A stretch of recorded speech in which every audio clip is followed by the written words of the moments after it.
ഹേ ഗോയ്ഷ്, നമുക്കൊന്നൊരു white forest story കേട്ടാലോ.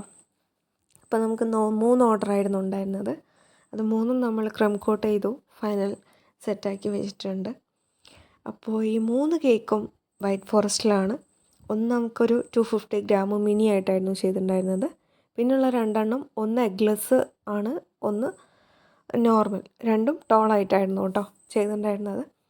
അപ്പം last 1 കേക്കിൽ നമുക്കൊരു കുഞ്ഞ് ഗിഫ്റ്റ് കസ്റ്റമർ പറഞ്ഞിട്ടുണ്ടായിരുന്നു.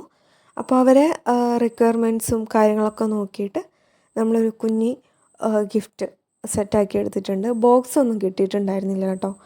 അപ്പം ഒരു കുഞ്ഞ് ബോക്സ് വേണമല്ലോ നമുക്ക് കേക്കിൽ ഉള്ളിൽ വെക്കാനുള്ളതല്ലേ.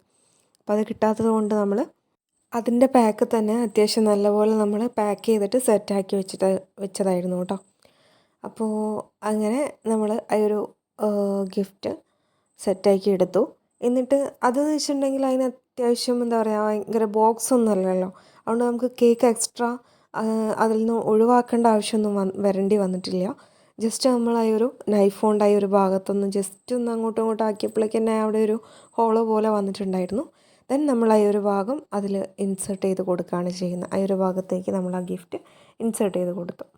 ദെൻ നമ്മൾ കേക്ക് ക്രീം കോട്ടൊക്കെ അടിച്ച് സെറ്റ് ചെയ്തത് നമ്മൾ ഫൈനൽ കോട്ടിലേക്ക് സെറ്റാക്കി എടുത്തു കേട്ടോ. അപ്പോൾ നമുക്ക് അത്രയും ഒരു എന്താ പറയുക, സ്പെഷ്യലായിട്ടുള്ളൊരു കസ്റ്റമറാണത്. എന്താണെന്ന് വെച്ചിട്ടുണ്ടെങ്കിൽ ഒട്ടുമിക്ക പേർക്കും ബ്യൂട്ടി കോൺഷ്യസ് ആയിരിക്കും. പക്ഷേ ഇവിടെ അങ്ങനെയല്ല. ഇവിടെ നമുക്ക് കേക്ക് കോൺഷ്യസ് ആണ്. അത്യാവശ്യം എല്ലാ മൈന്യൂട്ട് കാര്യങ്ങളും അത്രയും ഡീറ്റെയിൽഡ് ആയിട്ട് അവർ പറഞ്ഞു തന്നിട്ടുണ്ടായിരുന്നു കേട്ടോ. ഇങ്ങനെ ചെയ്യണം അങ്ങനെ ചെയ്യണം എന്നൊക്കെ ഉള്ളത്. അങ്ങനെ നമുക്ക് എല്ലാ അവർക്ക് അവരെ വീട്ടിൽ നിന്ന് 2 ഓർഡേഴ്സാണ് നമുക്ക് റെഗുലർലി കിട്ടാറുണ്ടായിരുന്നത്. അപ്പോൾ ആ 2 ഓർഡേഴ്സും എന്താ പറയുക, ഒട്ടുമിക്ക കസ്റ്റമറിൽ നിന്നും അത്യാവശ്യം നല്ല ഡിഫറെൻ്റ് ആയിട്ടാണ് നമുക്ക് കിട്ടാറ് കേട്ടോ. അവരുടെ കസ്റ്റമേഷനും അതിലൊക്കെ ഞാൻ അത്യാവശ്യം നല്ലപോലെ എൻജോയ് ചെയ്യുന്നുണ്ട്. എന്താ വെച്ചിട്ടുണ്ടെങ്കിൽ അവർ ഓരോ വർക്കും അത്രയും സ്പെഷ്യലാണ്. ഓരോരോ വർക്കിൻ്റെയും ഓരോരോ എന്താ പറയുക യുണീക്നെസ്, അങ്ങനെ ഓരോ കാര്യങ്ങളും അത്രയും ഡീറ്റെയിലിംഗ് ആയിരുന്നു കേട്ടോ. അപ്പം ഈ ഒരു തീമും അവർ തന്നെയായിരുന്നു പറഞ്ഞിട്ടുണ്ടായിരുന്നത്. ദെൻ നമ്മൾ ആ ഒരു മോളുടെ ഡ്രസ്സിൻ്റെ ഒരു തീമിലാണ് കേക്കിൻ്റെ സെറ്റാക്കിയിട്ടുണ്ടായിരുന്നത് കേട്ടോ. പിന്നെ നമ്മൾ ടോം ആൻഡ് ജെറി തീമിൽ നോർമലി ചെയ്യുന്ന പോലെ ചെയ്തതാണ്. അപ്പം ടോം ആൻഡ് ജെറി നമുക്ക് ഇതുവരെ ഇല്ലാത്തൊരു തീമായിരുന്നു കേട്ടോ. ഓക്കെ, അപ്പോൾ ഇനി നമുക്ക് നെക്സ്റ്റ് ഡെക്കറേഷനിലേക്ക് കടക്കാം. അപ്പോൾ എൻ്റെ കയ്യിലൊരു എന്താ പറയുക, ഒരു വുമൺ ഇതിലുള്ളൊരു ടോപ്പർ ഉണ്ടായിരുന്നു കേട്ടോ. അപ്പം അതിൻ്റെ ഒരു ഓർഡർ ഇതുവരെ വന്നിട്ടുണ്ടായിരുന്നില്ല. അത് നമുക്കൊന്ന് വെക്കാൻ പറ്റിയൊരു ഓർഡർ ഇതുവരെ വന്നിട്ടുണ്ടായിരുന്നില്ല. അങ്ങനെയാണ് ഈ ഒരു ഓർഡർ വരുന്നത്. ഇതാണ് നമ്മൾ ആ ഒരു കുഞ്ഞ് ഗിഫ്റ്റ് ഹൈഡ് ചെയ്ത ഒരു കേക്ക് കേട്ടോ. അപ്പം ഇത് റെഗുലർ കസ്റ്റമർ തന്നെയാണ്. എഗ്ലെസ് ആയിരുന്നു കേട്ടോ കേക്ക് വരുന്നത്. അപ്പോൾ ഈ കേക്ക് അവരുടെ അമ്മയ്ക്ക് വേണ്ടിയിട്ട് ഓർഡർ ചെയ്തായിരുന്നേ. അപ്പം അമ്മയ്ക്ക് വേണ്ടിയെന്ന് പറഞ്ഞപ്പം എനിക്ക് പെട്ടെന്ന് കത്തിയത് ആ ഒരു ടോപ്പറായിരുന്നു. അപ്പോൾ ഞാൻ വിചാരിച്ചു ആ ടോപ്പറിൽ തന്നെ സെറ്റ് ചെയ്യാമെന്ന് വിചാരിച്ചു. അങ്ങനെ നമ്മൾ ആ ടോപ്പർ വെച്ചിട്ട് മുകളിൽ കുറച്ച് ഫ്ലവേഴ്സും കൂടെ സെറ്റ് ചെയ്തു. ദെൻ റൈറ്റിംഗ് അവർ ഒന്നും പറഞ്ഞിട്ടുണ്ടായിരുന്നില്ലായിരുന്നു കേട്ടോ. അപ്പോൾ ഞാൻ ജസ്റ്റ് ഫോട്ടോ അയച്ചു കൊടുത്തപ്പോൾ അവർ പറഞ്ഞു റൈറ്റിംഗ് കൂടെ വേണമെന്ന് പറഞ്ഞു. അപ്പം ഫോണ്ടൻറ്റിൻ്റെ കഥ നിങ്ങൾക്ക് അറിയാമല്ലോ. അത്യാവശ്യം നമുക്കതിൽ റൈറ്റ് ചെയ്യണമെങ്കിൽ നമ്മൾ തലേന്ന് സെറ്റാക്കി വെച്ചാലേ നമുക്ക് റൈറ്റ് ചെയ്യാൻ പറ്റുള്ളൂ. അല്ലെങ്കിൽ കുറച്ച് ടൈമെങ്കിലും അത് നല്ലപോലെ സെറ്റായിട്ട് വരണം. അപ്പം ഉള്ള ഒരു ചെറിയ ബാലൻസ് പീസിൽ വെച്ചിട്ട് നമ്മൾ റൈറ്റ് ചെയ്ത് കൊടുത്തായിരുന്നു കേട്ടോ. അതാണ് നമ്മളൊരു പീസ് പോലെ ഇരിക്കുന്നത്. അപ്പം ആ ഒരു കേക്കും നമ്മൾ സെറ്റാക്കിയെടുത്തു. അങ്ങനെ ടോം ആൻഡ് ജെറിനെ നമുക്ക് പുറത്തെടുക്കാനുള്ള ടൈം ആയിട്ടുണ്ടായിരുന്നു. അങ്ങനെ അവർ ഡെലിവറി വേണമെന്ന് പറഞ്ഞിട്ടുണ്ടായിരുന്നു കേട്ടോ. അപ്പോൾ ഞാൻ പറഞ്ഞിട്ടുണ്ടായിരുന്നു തോന്നുന്നു, എൻ്റെ വണ്ടി പണിയായി കിടക്കണ ഈ ഒരു ടൈം തന്നെയായിരുന്നു കേട്ടോ. അങ്ങനെ പിന്നെ ഏട്ടനോട് പറഞ്ഞു. അപ്പോൾ ഏട്ടനും വരാമെന്ന് പറഞ്ഞു. അങ്ങനെ നമ്മൾ ഡെലിവറി ഏട്ടൻ്റെ കൂടെയായിരുന്നു കേട്ടോ എന്നാൽ ഡെലിവറിക്ക് പോയിട്ടുണ്ടായിരുന്നത്. അങ്ങനെ നമ്മൾ കേക്കൊക്കെ പാക്ക് ചെയ്ത് സെറ്റ് ചെയ്തു. അങ്ങനെ ഫ്രണ്ടിലായിരുന്നു കേട്ടോ വെച്ചിട്ടുണ്ടായിരുന്നത്. ചില വണ്ടികൾക്ക് നമുക്ക് 1.5 kg ബേസ് വരുന്നത് വണ്ടീൻ്റെ ഫ്രണ്ടിൽ വെക്കാൻ പറ്റും. ഒന്നും പറ്റില്ല. ചില വണ്ടികൾക്ക് വെക്കാൻ പറ്റത്തില്ല കേട്ടോ. അങ്ങനെ നമുക്ക് പകുതി വായിക്കുന്ന തന്നെ ഏട്ടൻ്റെ വണ്ടി തന്നെ കിട്ടിയിട്ടുണ്ടായിരുന്നു.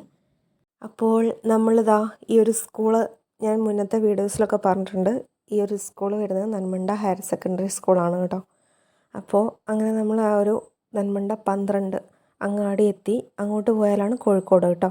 ഇങ്ങോട്ട് പോയാൽ ബാലുശ്ശേരി.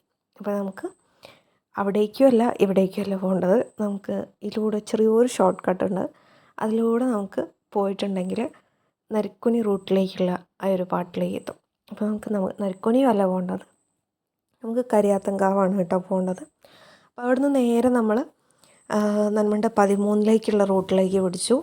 എന്നിട്ട് നേരെ റൈറ്റ് എടുത്തു. അങ്ങനെ നമ്മൾ ഒരു കരിയാത്തൻകാവ് ഞാൻ പറഞ്ഞല്ലോ ആ ഒരു സ്പോട്ടിലേക്ക് എത്തി.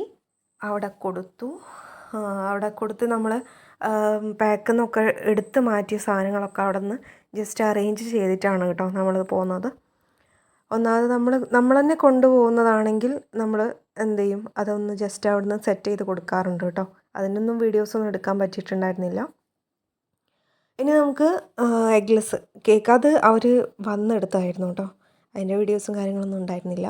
അങ്ങനെ നമ്മൾ ജസ്റ്റ് അതൊന്ന് പാക്ക് ചെയ്ത് സെറ്റാക്കി വെച്ചു. ദെൻ അവർ വന്നെടുക്കുകയായിരുന്നു കേട്ടോ ചെയ്തിട്ടുണ്ടായിരുന്നത്. അത് കഴിഞ്ഞപ്പോൾ തന്നെ നമ്മൾ പെട്ടെന്ന് തന്നെ അത്യാവശ്യമായിട്ട് നമുക്കൊരു കാലിക്കറ്റ് വരെ പോകാനുണ്ടായിരുന്നു. അപ്പം പിന്നെയുള്ളൊരു കുഞ്ഞ് കേക്കും കൂടി ആയിരുന്നല്ലോ, അത് അവർക്ക് നൈറ്റ് മതി എന്നായിരുന്നു പറഞ്ഞത്. ഒരു 10-9 ആ ഒരു ടൈമായിരുന്നു പറഞ്ഞിട്ടുണ്ടായിരുന്നത്. അങ്ങനെ നമ്മൾ കോഴിക്കോട് നിന്ന് സാധനങ്ങളൊക്കെ പർച്ചേസ് ചെയ്ത് റിട്ടേൺ വന്നുകൊണ്ടിരിക്കുമ്പോഴായിരുന്നു കസ്റ്റമർ കോൾ ചെയ്തിട്ടുണ്ടായിരുന്നത്. അവിടെ ആളുണ്ടായിരുന്നു, നിങ്ങൾക്ക് എടുത്ത് കൊടുക്കാൻ പറ്റുമോ എന്ന് ചോദിച്ചിട്ടുണ്ടായിരുന്നു. അങ്ങനെ നമ്മൾ പെട്ടെന്ന് തന്നെ എത്തി. സ്കൂളിൻ്റെ അടുത്തായിരുന്നു ആളുള്ളത്. അപ്പോൾ അവരെയും പിക്ക് ചെയ്ത് നമ്മൾ നേരെ വീട്ടിലെത്തി. ദെൻ കേക്ക് ഡെക്കറേഷൻ ചെയ്യാവുന്ന വീഡിയോസൊന്നും എടുക്കാനുള്ള ടൈം കിട്ടിയിട്ടുണ്ടായിരുന്നില്ല. ഒന്നാമത് എന്താണെന്ന് എനിക്ക് ഏറ്റവും കൂടുതൽ ഇഷ്ടമില്ലാത്തൊരു പരിപാടിയാണ് കേക്കിന് ഒരാൾ വെയിറ്റ് ചെയ്ത് നിൽക്കുമ്പോൾ. അപ്പോൾ ഫുൾ എന്താ പറയുക, മൈൻഡ് ഫുൾ ബ്ലാങ്ക് ആയിരിക്കും. ഷടപടാന്ന് പറഞ്ഞിട്ടെല്ലാം കൂടെ കയ്യിൽ നിന്ന് അങ്ങോട്ട് പോകും. അപ്പം പിന്നെ ഒന്നിനും നേരം ഉണ്ടായിരുന്നില്ല. അപ്പോൾ ജസ്റ്റ് ഒരു സിമ്പിൾ ഡിസൈനായിരുന്നു. പെട്ടെന്ന് അവർ വന്നപ്പം നമ്മൾ ചെയ്യാൻ വെച്ച ഡിസൈനും കാര്യങ്ങളൊക്കെ മൈൻഡിൽ നിന്ന് വിട്ടു.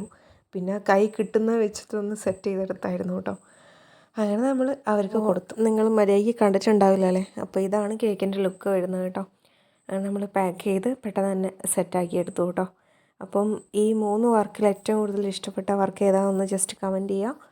പിന്നെ സബ്സ്ക്രൈബ് ചെയ്യാത്തവരൊക്കെ ഉണ്ടെങ്കിൽ ഒന്ന് ജസ്റ്റ് കയറി സബ്സ്ക്രൈബ് ചെയ്ത് സപ്പോർട്ട് ചെയ്യുക. ബെല്ലൈക്കൺ ഓൾ ഇനേബിൾ ചെയ്യുക കേട്ടോ. ലൈക്ക് ചെയ്യുക, ഷെയറും കൂടെ ചെയ്തേക്കാം. പിന്നെ സബ്സ്ക്രൈബ് ചെയ്യാതെ കാണുന്നവരൊക്കെ ഇനിയും ഉണ്ടെങ്കിൽ ഒന്ന് കയറി സബ്സ്ക്രൈബ് ചെയ്തൊന്ന് സപ്പോർട്ടും കൂടെ ചെയ്യാം കേട്ടോ. അപ്പോൾ അങ്ങനെ അടുത്ത വീഡിയോയിൽ കാണല്ലേ.